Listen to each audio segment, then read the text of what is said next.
Hey, this is John Leon Guerrero. Longtime listeners of the Break It Down show will remember Mark Valley.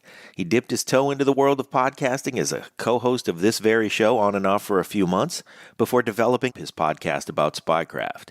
He's best known as an actor, having starred in network shows like Boston Legal, Harry's Law, Fringe, Human Target, and Body of Proof, and most recently he's shown up in The Flash and The Romanovs. He graduated from West Point, an education that uniquely qualifies him for strong roles. He's annoyingly handsome.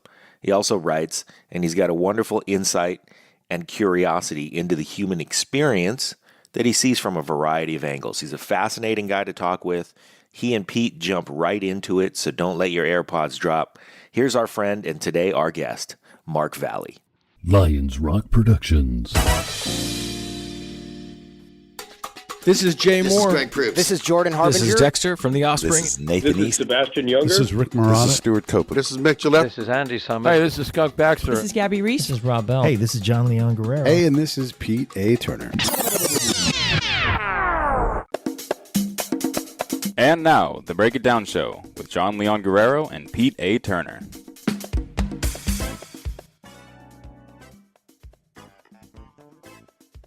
You know, whether you're laughing or agreeing or disagreeing, there's something about two people feeling connected when a conversation is going on. You're both holding a rope, and one person is pulling one end, and one person is pulling the other.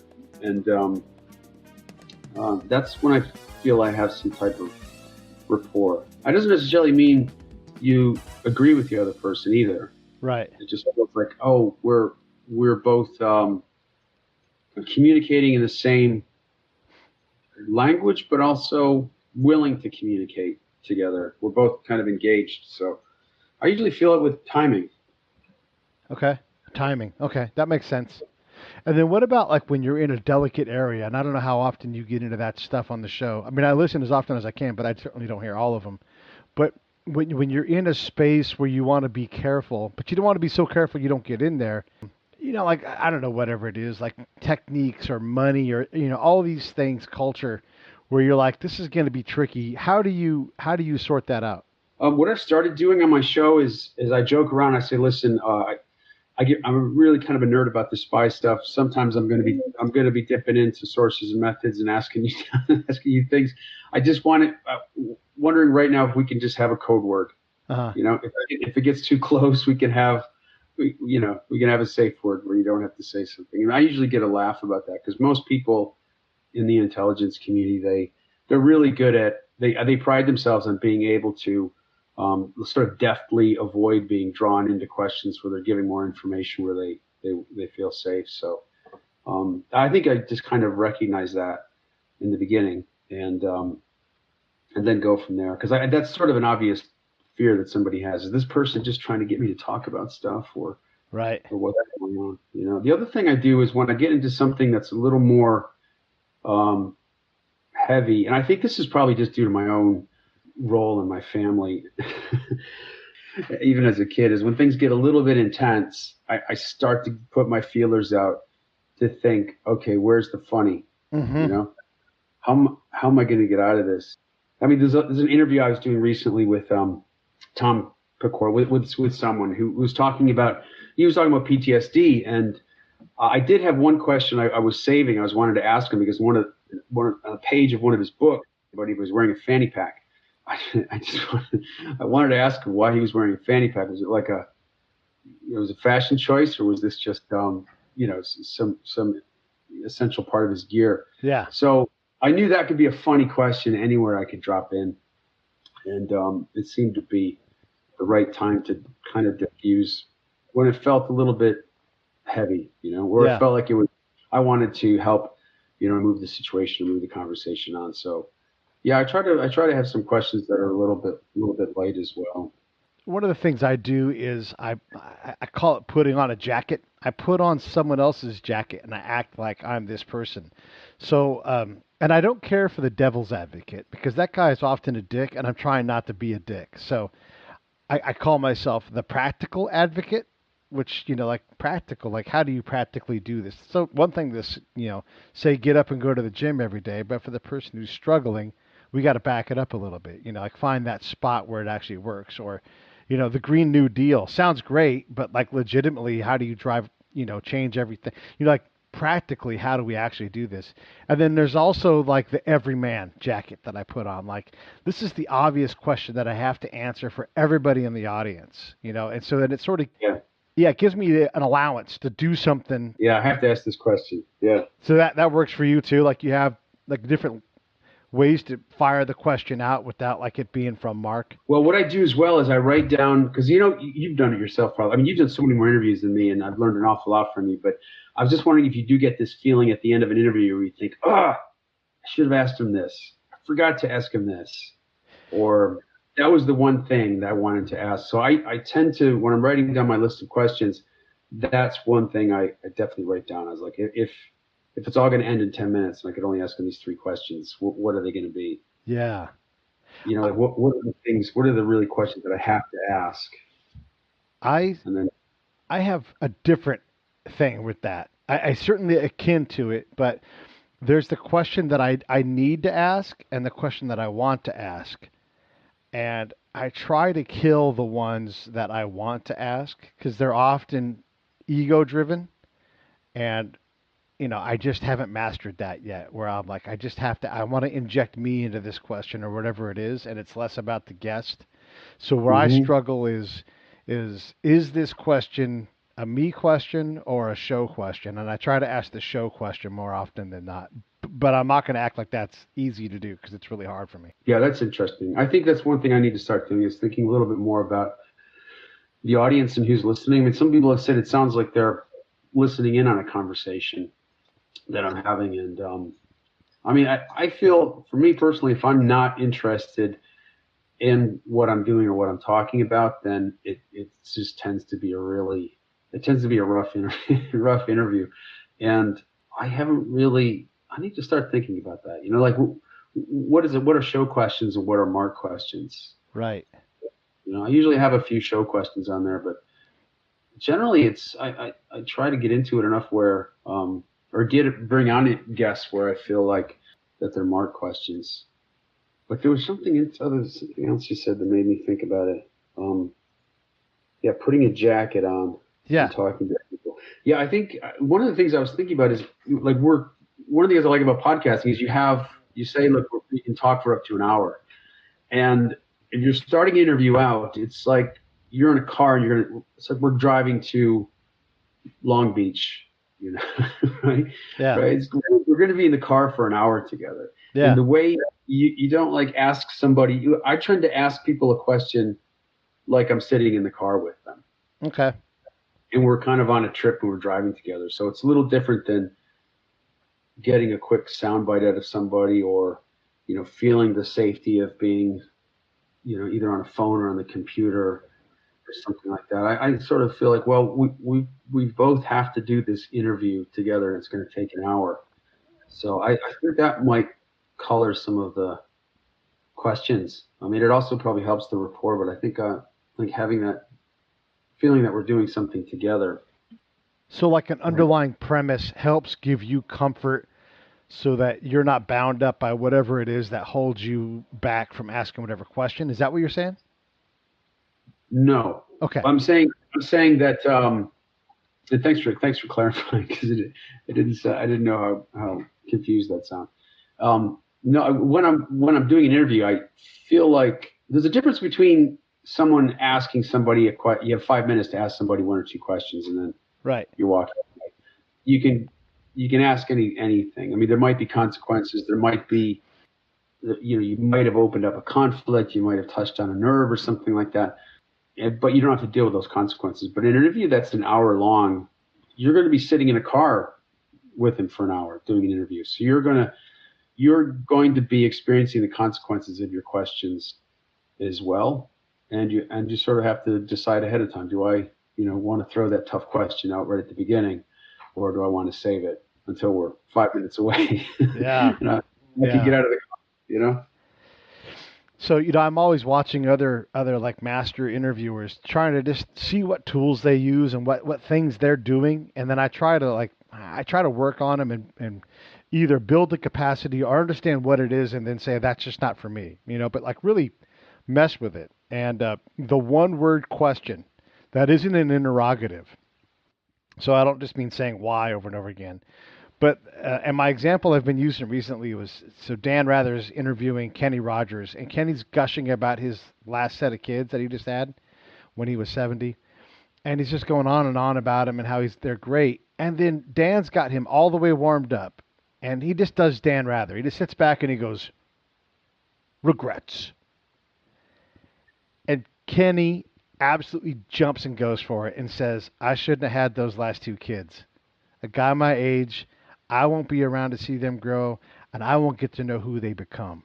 I shouldn't have done that. Wow. Yeah. Yeah, it's so heavy. And he used a ton of silence to make the question work. And I'm like, man, first off, that silence stuff, I really got to get back to that. And then the one word, just massive question, I love it. Regrets. Yeah. Yeah, I find that the leaving blank space, letting someone talk, I've tried it as like an interviewing tool, just asking a question, leaving a silence, and it usually comes off feeling like I let the rope fall slack, right? Yeah. I've just recently started doing it where I let someone answer, and I just don't interrupt once they start talking, and that's been pretty effective for me. But I always feel a little bit deceptive when I'm leaving a blank space, or I'm leaving a silence, hoping that someone will want to fill it, because there's a price for that as well. I think every time you leave a silence and an interviewee feels like they have to kind of fill in, they're going out on a limb, right, at that point. And it sort of shifts the conversation a little bit. You can get them to do it for a little while, but then they might just pull back, and then it's going to be harder to get them to reveal stuff later. Yeah. There is potentially a cost there, but sometimes it's also a permission, It's like the British. I've been watching a lot of British baking show. I often talk about British stuff, so we love the things they say.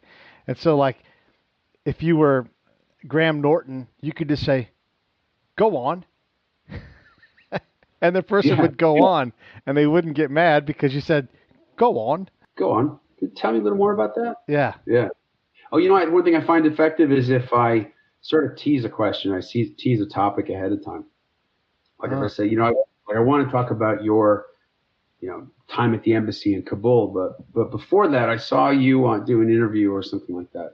So you've planted that you want to ask them about something in the future, and then by the time you get there, whatever, they're subconscious, or maybe they've been thinking about that other question, and they're not taken by surprise, so abruptly. So I've done that a few times. But to be honest with you, Pete, I mean, I'm trying to make sense of some of the things that I've learned and some of the things that I'm doing. But to be honest with you, I just try to get a good night's sleep, write down some questions, and I still feel like I'm just sort of winging it in some ways. But the interviews feel like they're getting better. How many episodes in are you? I've posted 19 of them so far. Oh. Yeah, I think that's totally normal for where you're at. I mean, you're still learning the voice of the show. There's so many things that you're still, twisting and sliding and messing with. I don't think you should feel anything but what you're feeling with that. There's cool. There's comfort in the seat that you've been there a lot, but there's so much to learn in terms of like what kind of interviewer conversationalist you're going to become, because that's a different version of you anyhow. The inquisitive person talking to someone you never otherwise could have talked to. It's a different person than hanging out in LA coffee shop Mark. They're different people. Yeah, definitely. People, they appreciate being researched. They appreciate people, reading their books, but that really only goes so far. You really have to try to make sense of it, and kind of I always, on one hand, there's so much about it seems like there's two extremes of interviewing that I've found so far. One is you know so much about the person, you've read so much that you could pretty much do the whole interview, and you're just asking them to go, every once in a while. You know? Yeah. And then there's the other one that's Chris Farley, which is, talking to Paul McCartney, like, wow, you were in the Beatles. It must have been awesome. Yeah. There's no question. Just sitting there going, wow, what was that like? Was that cool? Yeah. And so those are the two extremes I've found. Yeah, you don't really have a co-host, so when you have that moment, I don't know if have you had it or not yet, but when you're like, oh my God, because everybody's somebody and something. You've got these people that have these incredible careers. Have you found yourself sort of, I guess I would say starstruck? Yeah, I think I was starstruck with General Hayden, with Mike Hayden. Okay. I mean, I heard his voice and I thought, oh my God, he's on the show talking, But I'd had some prepared questions. I had some good ones but I really had to sort of admit that I wasn't, really qualified to be talking anywhere near his level on some of these issues. So I said, could you just give me some intelligence 101? How does it work? Yeah. Yeah. How does it work in the United States? How do we collect intelligence, and how does our government use it? Yeah. It was really super broad. He said, well, funny enough, I'm teaching a class at George Washington University on the same topic. It's called Intelligence 101. So, and he just went into it and he gave this really cogent explanation of, theory and practice and the whole overall system. And I thought, oh, that was cool. So it was really kind of admitting that I wasn't trying to act like I knew more than I knew. Yeah. That helped. Well, there's something to be said for that. I mean, I always believe that you can't be the smartest person as an interviewer. You have to leave, because you represent the audience, and they're not as smart as the expert. So sometimes I have to ask a question that I really likely know the answer to, because I owe it to the audience to make sure that they have an understanding of this. Because people may listen to this show 5 years from now, and I don't know where they jumped into the stream or if they're, up to date. So like this Dan Rather example, I use it quite a bit right now. I'll put it to bed at some point, but I don't mind using it because it is such a powerful tool and does so many things that I think, asking the 101 question it's always a good place to start and get some of that rapport. Yeah, my daughter was really good at that Dan Rather question. You'd wait to the moment where you're having a great time, whatever, we made dinner together, we're doing this. It's like, it's like, yeah, great. Things are going good. Dad, can I have a car? She would time it where like I'd be in my best mood, and then it would be, Dad, can I have $75 for this or something like that? And it would be like, Yeah. And the trap door opens. You're like, don't get too comfortable. Here comes the Dan question. I met Dan Rather. Did I ever tell you that? You have, but let me be dumber than myself. No, you've not told me that story. I'm not you told me the story by the wall, but I want to hear it again because it's such a great story. No, I don't want to tell it again. No. But that's a funny thing, because when you're interviewing people, that's another thing that I've had to come to terms with is sometimes I'll tell a personal story as an interviewer. I'll say, when I was at West Point or something. And on one hand, it sort of humanizes me. I sort of feel like we're having a real conversation. I'm telling them something about myself. Almost, maybe. But you have to remember, most of the people that I'm talking to are, they've taken classes and they've had a career in social engineering, so they can kind of see where everything is going as an interviewer. So, here he is sharing something personal, hoping that I'll do the same. But one of the things that kind of throws me, I don't know if it's thrown you as an interviewer, when you compare it to an actual conversation with somebody, is when you're interviewing somebody, 99% of the time, they're not really interested in the interviewer as a person. Yeah. They're interested in your questions and how they're going to negotiate that and how they're going to contribute to your show. So that is one thing I've realized that is a little bit lonely. As an interviewer, which I didn't really expect. I thought, like Mark Maron, everybody's sitting at the table talking in the garage and having a good time. But some people just want to answer your questions, and that's all you've really asked them to do. And, that's all you should really expect. So It's you've hit on a very important topic, and I definitely want to spend some time here because, as someone who's middle aged, my ego has been beaten back into the cage, and it for the most part stays in there and doesn't bite me in the ass too much. But I still have an ego, so I've noticed that when I have a show with someone who's very notable in their world, doesn't have to be a massive breakout star, but they're very well connected in their circle, and their friends and people that admire them listen. They do not give even half of a single fuck.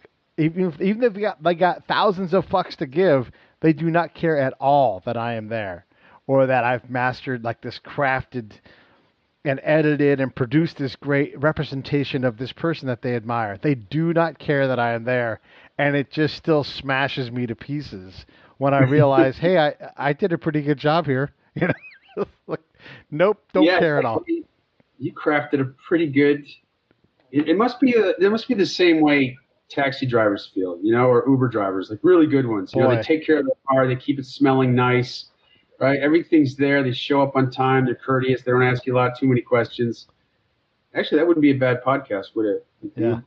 But you get there and you get to the other place, and you're like, oh, you could have built that Uber by yourself in your garage. Nobody would know. Nobody would care. So. Yeah, it's a fun, but it's also a mark of a great show. Like the people enjoyed it, and I created a disappearing act. Like I didn't. Yeah. I always keep a little card, though. I always keep a little card of the 5, the building trust things. You know what I mean? Remember, what was the FBI guest we spoke with? Robin Dreek. Remember Robin Dreek and the five things of building trust? Tell me what they were.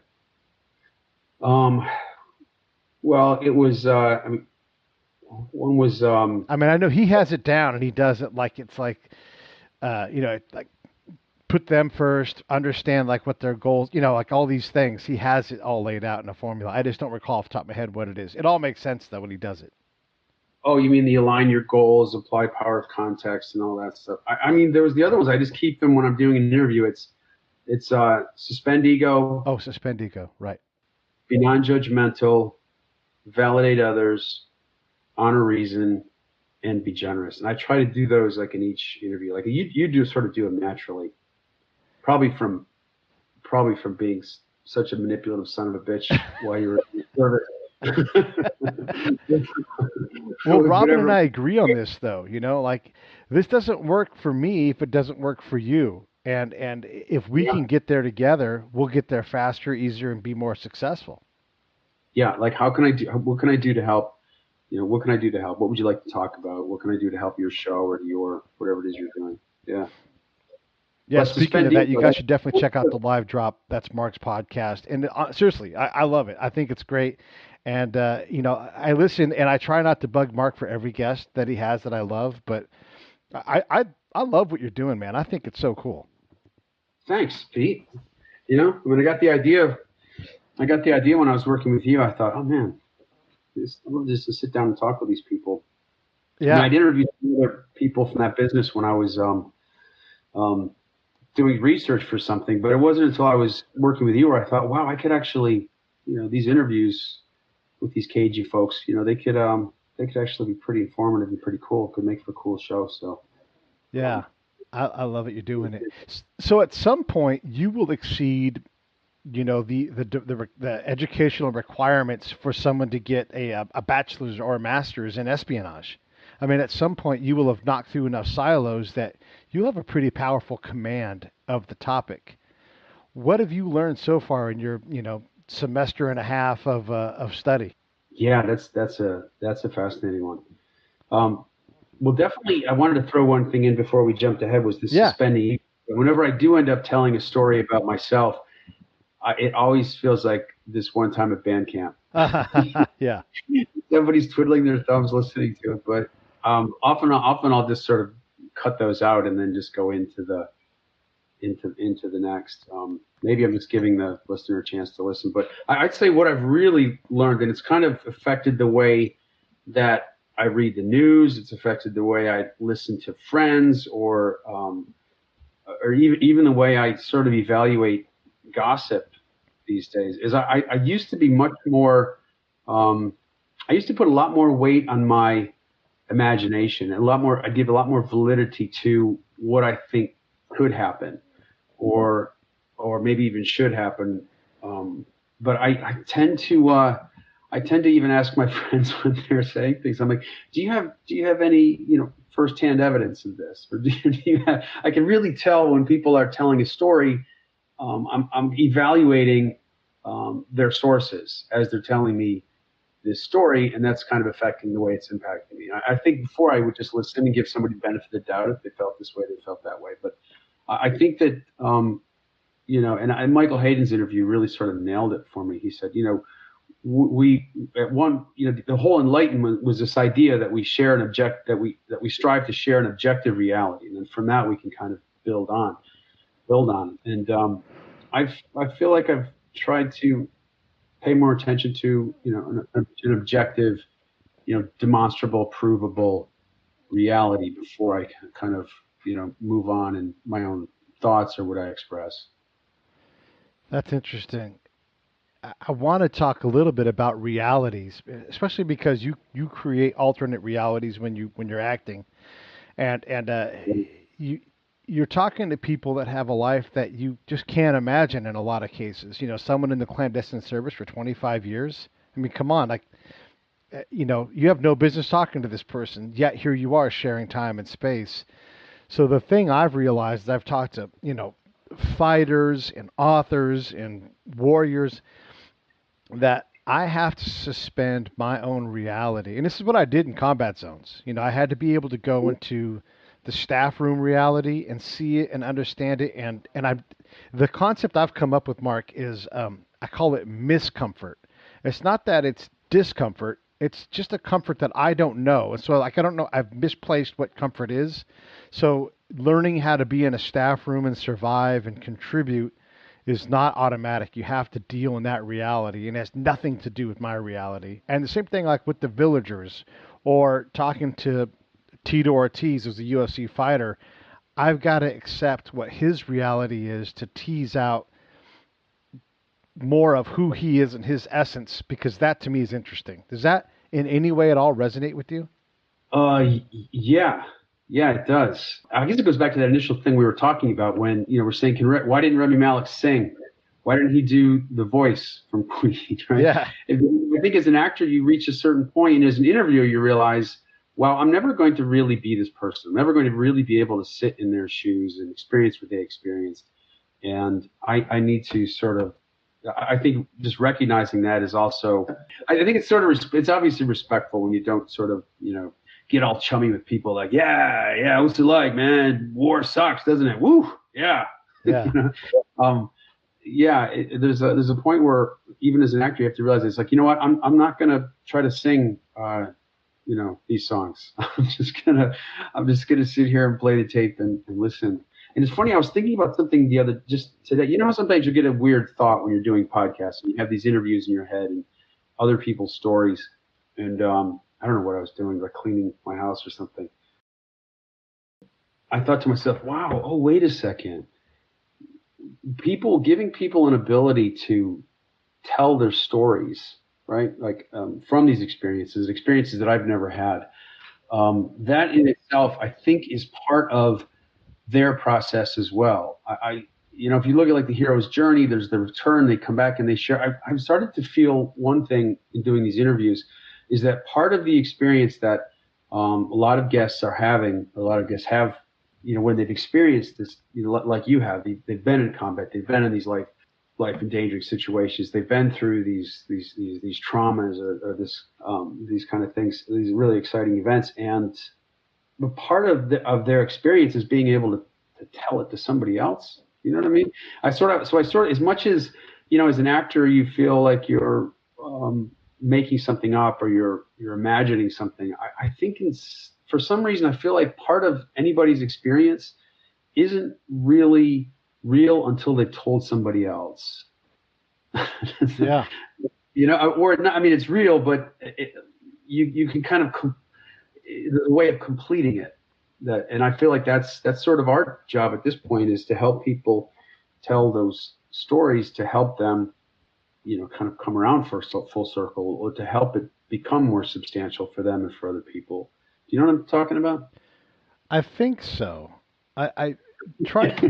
No, That was but a it's lot. such a big thought. I want to make sure I'm getting it right. Can you say it again in another way?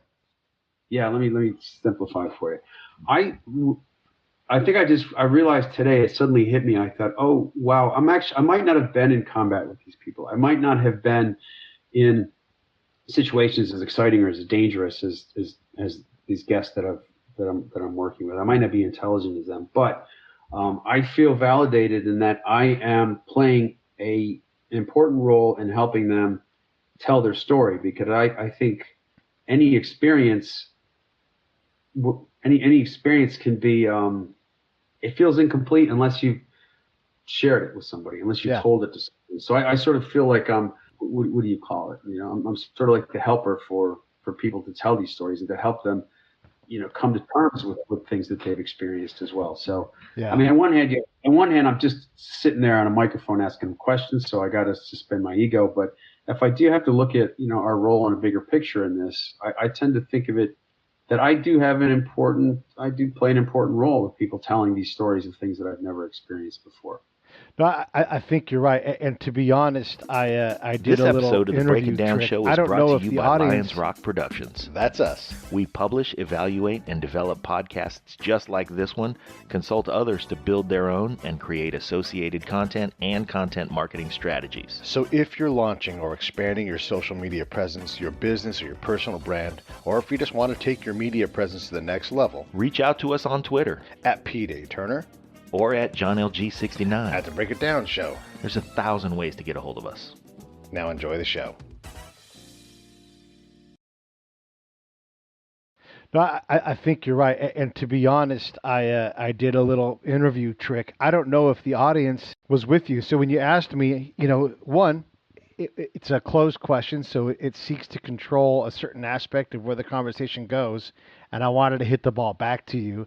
Two, when you ask, I'm like, actually, I don't know where the audience is on this, so let me hit it back so the guests can talk more, because everybody needs more Right. Mark, everybody gets plenty of me. So that was that one thing. I wanted to just illustrate that for the audience. That's just like some podcast interview stuff where you hit the ball back over and let Mark hit it back to you again. The other thing is this is Intel 101. I'm sure that the general, when he was talking to you, he said it's not Intel until you disseminate it. And Mm-hmm. Oh yeah, exactly. yeah, exactly. And then the thing is as the story extractor, we have to oftentimes ask a question that the storyteller hasn't thought of before, like create a new context or a new scenario, whatever it is, so they can expand on what they know, which ultimately helps them to better understand what they're explaining. But also, we owe it to them to also sometimes say something about them in the positive that they can't do themselves. Like, look, I think you're a wonderful dude, and like you do all this great stuff and you're giving me your time. You can't say that. You can't go, I'm Mark, I'm a wonderful dude. Look how valuable my time is. I'm giving it to you, Pete. Like, no, that's my job as the host to say these things. I often, this is my thing I do. If someone who's doing something really incredible, like trying to learn how to print kidneys so we can all have kidneys when they go bad, I have to stop and say, from all of us out here in humanity, thank you for the late nights, for sacrificing time with your kid, for all of the stress you put yourself through to solve this problem. Thank you.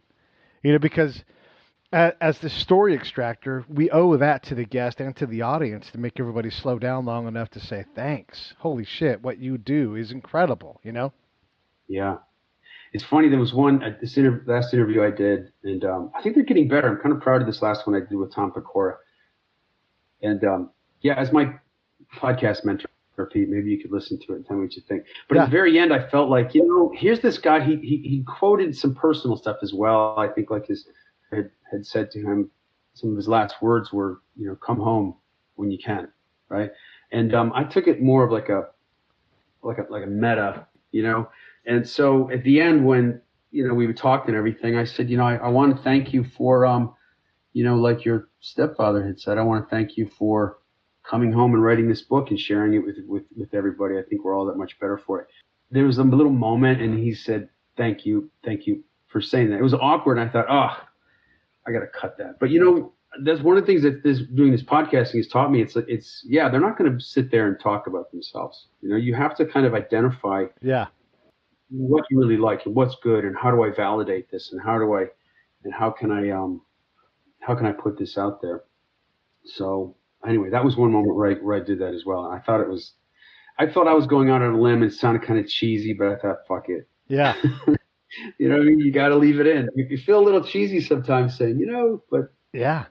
I think that's some of that miscomfort, where they're trying to reckon with something and you've got to give them half a beat to reckon with it. And then, they're going to bring the gold out or you missed. And then, like you said, you just cut it and you're like, that didn't work. But I think that's a great risk to take that big swing. And I talk about, like, once you find something interesting, you dive in, you get examples, and you live in that spot and swing the axe because you're where the good stuff is. So spend time there and take some risks. And I love that you're saying that because it's exactly what I would encourage you to do. Yeah, it was a big swing, but it was something that jumped out from his book. I thought, oh, he doesn't mean just come home. He wouldn't put it in his book if he felt it just mean, come home and say hello, give me a call when you can. It was come home from this experience and share it with everybody. Yeah. Come back from everything you've experienced. And, creating those alternate meanings for things, or realizing them yourself, or watching them realize it. That's some of the stuff that just enriches your life tremendously, because then you can bring that to other interviews. Like, you own that now. Like, you can say, how do you come home? Like, what's that like for you? And you've written this book. It's an incredible thing. We had a guy named Harold Bray on the show. He's from my hometown. He survived the USS Indianapolis sinking. He's one of the guys that was out there in the Pacific for like 5 days. Yeah. Oh my God. It's incredible. His story's incredible. So one thing I realized about that is everybody wants to talk to him about the worst fucking 5 days of his life, Yeah.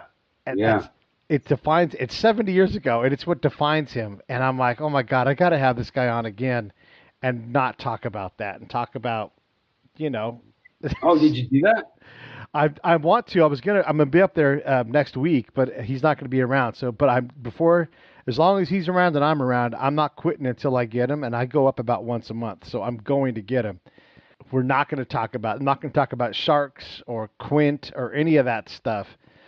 But in that interview, he said something that in my reality was no big deal. But in John's and my buddy Kurt's reality was like, stop everything. That's the moment of the show. And I don't know if you've realized you've run past something because of who you are and what you've experienced. But he was talking about, this horrible experience. And, he got on the ship and passed out and doesn't remember anything for like 5 days because he slept so hard and was just, basically in a coma almost, And he lays this one down, and I go right by it. He lays this down. He says, and I never told my parents. And I'm like, yeah. In my head, I'm thinking, of course, because you lived. It's World War II. Everybody's parents have kids doing things. You left the house to go do this thing. Yeah, you're not going to make this about you because there's so many other people that died. I missed it, like how powerful that is that he never said, I did this incredible thing happened to me, and never shared it with his folks. And I was like, God, I've got so much to learn still, Yeah. And it's also such a completely different generation now, right? I mean, there was a point where you didn't rely on your parents for emotionally regulating your experience, right? Yeah. You just, you did your thing and you kept it yourself. I think I saw a documentary about those guys one time, and there's this one guy it just really threw me. The documentary was pretty good.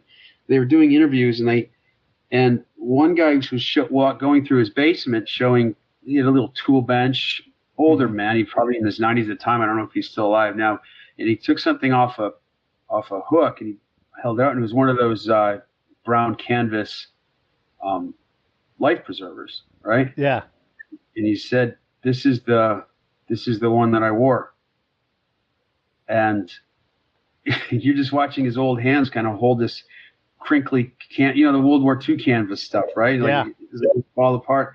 And there's a pause and there's a silence. He said, sometimes I still come down here and just put it on and just sit.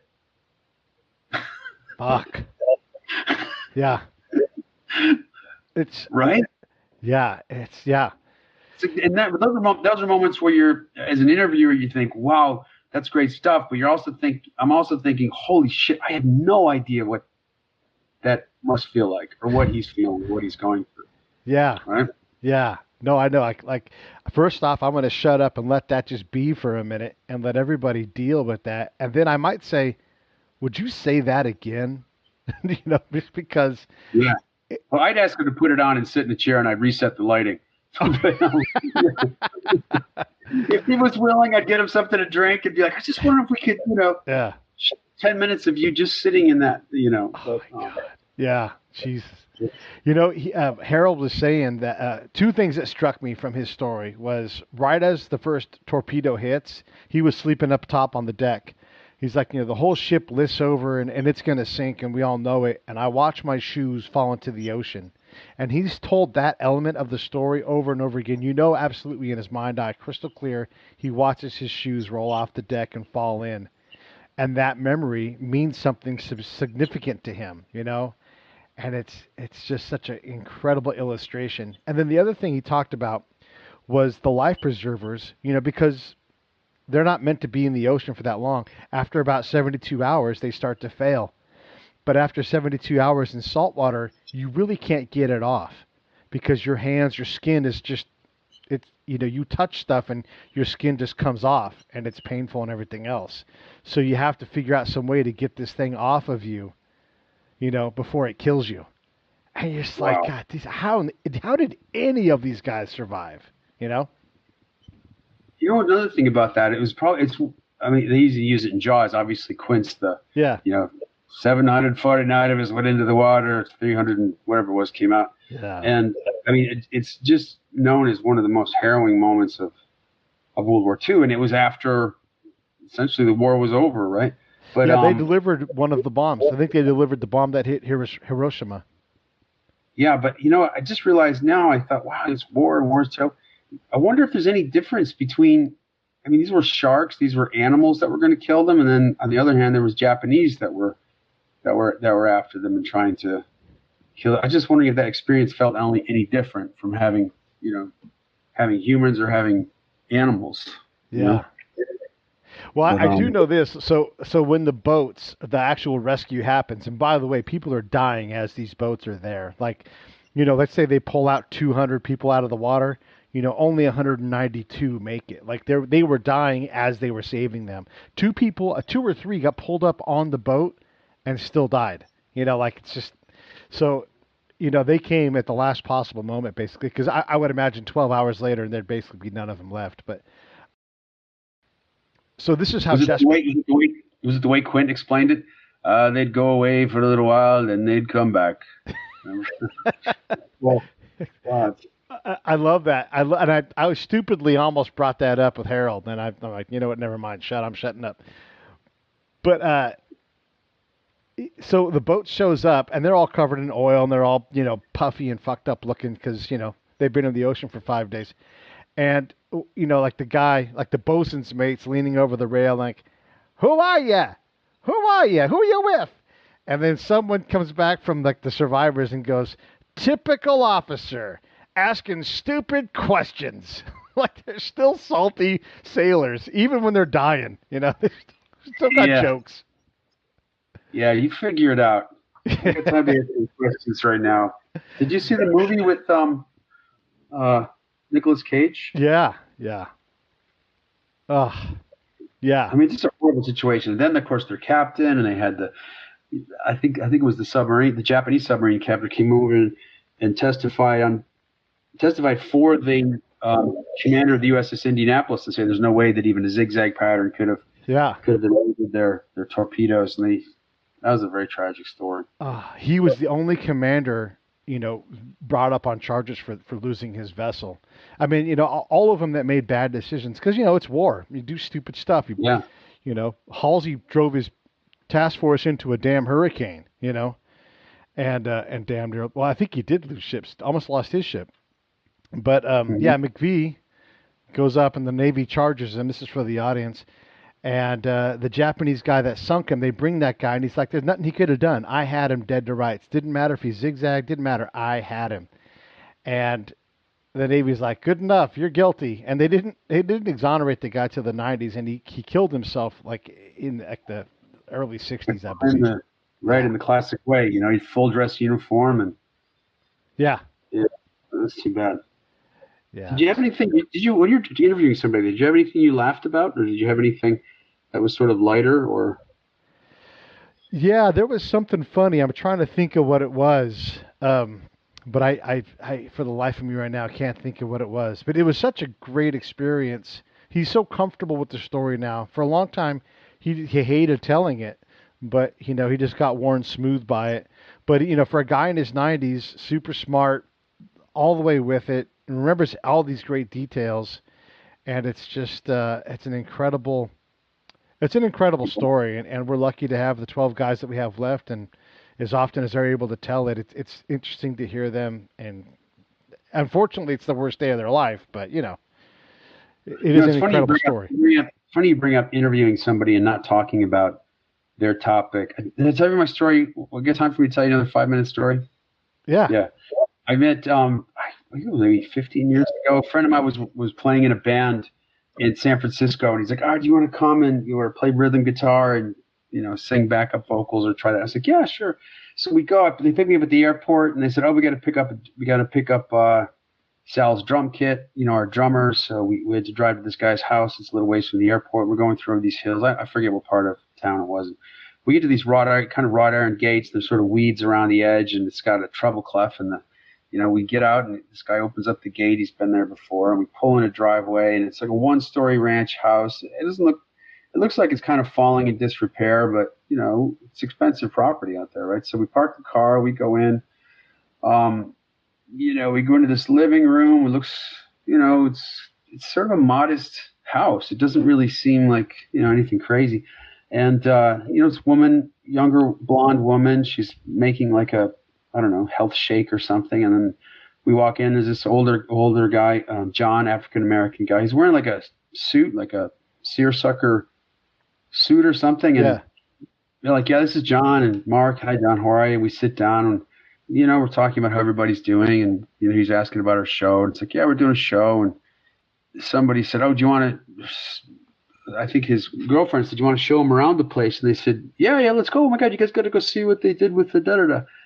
And I was just sort of petting the dog. It was this little spaniel, it was kind of reminded me of a dog I did when I was a kid. So I'm just sitting there playing with the dog on the carpet next to everybody left, and it was just me and this John guy, right? Mm-hmm. So we're sitting there talking, and I said, "Yeah, I used to have a dog like this." So we start talking about dogs and what this dog does, and the temperament of spaniels, that they're unusually aggressive, and then he's got this guitar there. It's like an old junker guitar. I thought, what is this thing? It looks like somebody's just kept it in their attic and it's just all beat up. It's like an old Marion, I guess it is, which is an old acoustic guitar. And I said, "Can I?" And I just started playing the guitar. I was like, "Could I try to play this?" And he's like, "Oh, absolutely. Go have so." So I pick it up and just start playing. He goes, "Yeah, you only need 3 chords anyway. It's all you." And so I'm plucking away at the thing, and everybody starts coming back, and I had to go to the bathroom. And I put the guitar up, and I start walking down the hall to the bathroom, and it's just one like gold record after another, and I'm like, "Holy fuck, where am I?" Yeah. And I look a little closer, and I look down, and it says John Lee Hooker. I was like, "Oh my God, I just talked for like 15 minutes to John Lee Hooker about nothing," Yeah. But in a way, I just sort of value that, because I think, we just kind of sat and chopped it out and just shot the shit for a little while, Yeah. Yeah. And if I'd known it was him, it would have been, boom, boom, boom. Where'd that come from? And, yeah. We had a moment like that when we interviewed Allie Willis. We know that she's going into the Songwriters Hall of Fame. She's in now, of course. But we know this going in, and that's kind of the reason why we're there to talk to her. And her house is also full of kitsch. You must know about her. She lives just barely in the valley, like in an old, like Warner Brothers, bring girls out from the Midwest and have sex with them kind of house. Do you know what I'm talking about? Allie Willis? It doesn't matter. I think if I say yes, that I'm going to be in trouble. No. This is from the old days, like the old Hollywood days. Anyhow, her house is notable, and she's collected all this stuff. Like she's just got stuff, and so it's like this kitsch museum, is what she says. But she also can write songs at the highest level. So she wrote for Earth, Wind and Fire. She wrote the song September, with the band, and Boogie Wonderland and In the Stone, and she's written songs for tons of people, and so she's got tons and tons and tons of hits. And so, but there's so much stuff in her house. She's such a multi-genre artist. She used to do art direction for movies and everything. You walk in and you're just on sensory overload because there's just so much stuff in her house. And then Right. John and I look up, and there's an entire wall. There must be 35 gold and platinum albums on the wall. We're like, oh, that's right. You've got a lot of those. Oh, that's right. Yeah. Yeah. You're going into the Songwriters Hall of Fame for what you've done. So anyhow. Well, listen, I've had you for an hour, and I think it's just been an easy time. So that was fun. Thank you for doing it. Good time, Pete. Yeah. Yeah. Everybody should check out the live drop. Seriously, don't quit messing around. And then plug your projects, your video projects. Yeah, I did. I finished up a web series, and it's called ZburgNewYork.com. And, we finished the first season. I put it together in like a movie length. It's a series of 15 episodes. That's about as long as a movie. And you can find it if you go to the website, ZburgNY.com. You can find how to get that on Vimeo. I guess other stuff that I'm working on is, I'm working on my MFA in Antioch, because I can't really plug that. It's just something that I'm doing right now. Yeah, check out the live drop, and keep listening to the Break It Down show. Pete's a great interviewer. Thanks, man. I wanted to ask you, another thing I've started doing, I wanted to plug. I've started, they asked me to be an interviewer for their Witness Historical the Venice Historical Witness Project. We're doing a series of interviews of people who've lived behind the Iron Wall and who've lived under communism. Oh, wow. So that's been kind of fun. I think I'm going to go to Berlin in June. There's a conference of the mission guys up there. So I'll probably go and do some live drop interviews and possibly do some other. Oh, that's great. There's also a conference of ex-CIA guys in Berlin in April.